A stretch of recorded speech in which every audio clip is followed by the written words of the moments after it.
Selamat siang, perkenalkan nama saya Veronica dari jurusan Ilmu Hukum dengan NIM 0453533292. Saya ingin menjelaskan tentang COVID-19 atau biasa dikenal dengan virus corona. COVID-19 atau virus corona adalah suatu penyakit menular karena cara penularan COVID-19 bisa melalui pernapasan, di mana menggunakan atau melalui hidung atau mulut. Kita bisa terpapar atau terkena COVID-19 jika kita berdekatan atau dalam suatu ruangan yang sama pada orang yang terkena COVID-19, di mana jika kita dalam suatu ruangan tidak ada ventilasi dan menghirup udara yang sama, besar kemungkinan kita akan terkena COVID-19.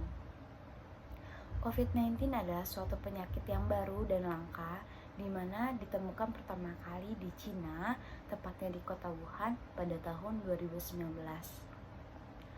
Gejala COVID-19 ini beragam-ragam, di mana tidak semua manusia atau makhluk hidup memiliki respon yang sama terhadap gejala COVID-19. Gejala awal yang disebabkan oleh virus corona atau COVID-19 ini beragam-ragam, di mana tidak semuanya memiliki gejala yang sama. Gejala awal COVID-19 ini dapat berubah, badan panas dengan suhu 37 derajat Celcius atau bisa lebih dari 37 derajat Celcius, di mana disertai dengan batuk kering, pilek, hidung berair, gangguan pernafasan, dan lain-lainnya. Di mana jika terkena virus COVID-19 ini, lidah menjadi tidak berasa dan tidak dapat mencium aroma apapun. COVID-19 atau virus corona memiliki beberapa varian menurut WHO, di mana ada 9 varian yang diungkapkan oleh WHO. Yang pertama, varian MU terdapat di negara Kolombia pada Januari 2021. Yang kedua, varian ETA terdapat di beberapa negara yang terpapar pada Desember 2020. Varian ketiga, varian Lota terdapat di Amerika Serikat pada November 2020. Varian keempat, varian Kopa terdapat di India pada Oktober 2020. Varian kelima, ada varian Lambda di mana ditemukan di Peru pada Desember 2020. Yang keenam, varian Delta ditemukan di India pada Oktober 2021. Yang ketujuh, varian Alpha ditemukan di UK pada September 2020. Varian ke-8, varian Beta ditemukan di Afrika pada Mei 2020. Dan yang terakhir, varian Gamma ditemukan di Brazil pada November 2020. Di mana WHO membagi menjadi 2 bagian pada varian tersebut. Yang pertama bagian VOI, yang kedua bagian VOC. Bagian pertama bagian VOI. VOI adalah variants of interest, di mana terdapat 5 bagian yang dibagi-bagi oleh WHO. Pertama, varian MU, varian ETA, varian Lota, varian Kappa, dan varian Lambda. Tersebut dibagi menjadi varian of interest. Yang kedua, varian of cancer. Varian of concern terbagi menjadi 4, di mana ada varian Delta, Alpha, varian Beta, dan varian Gamma.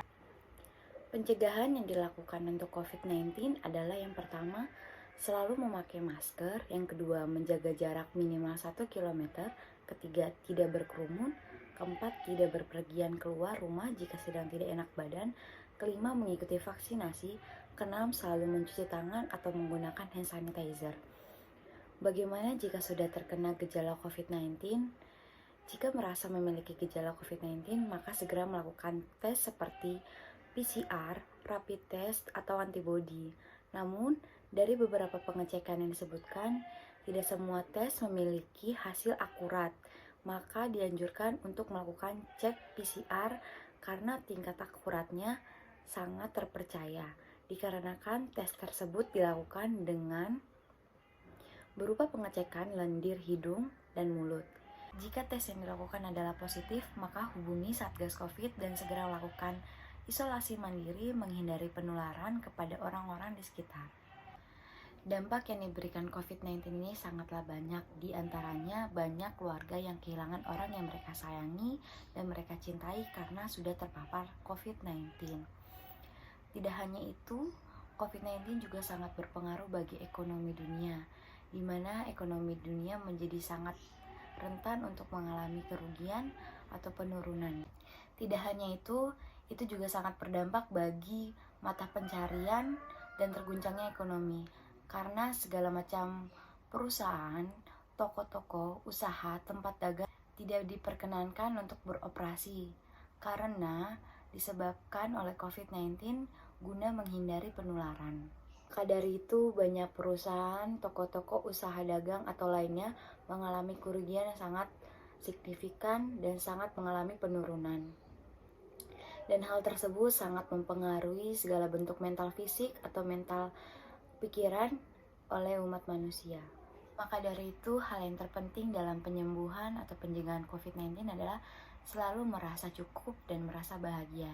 Itu diungkapkan dalam psikolog yang mengungkapkan bahwa bahagia adalah salah satu kunci untuk mengurangi rasa stres yang mengakibatkan segala hal buruk dapat mengenai COVID.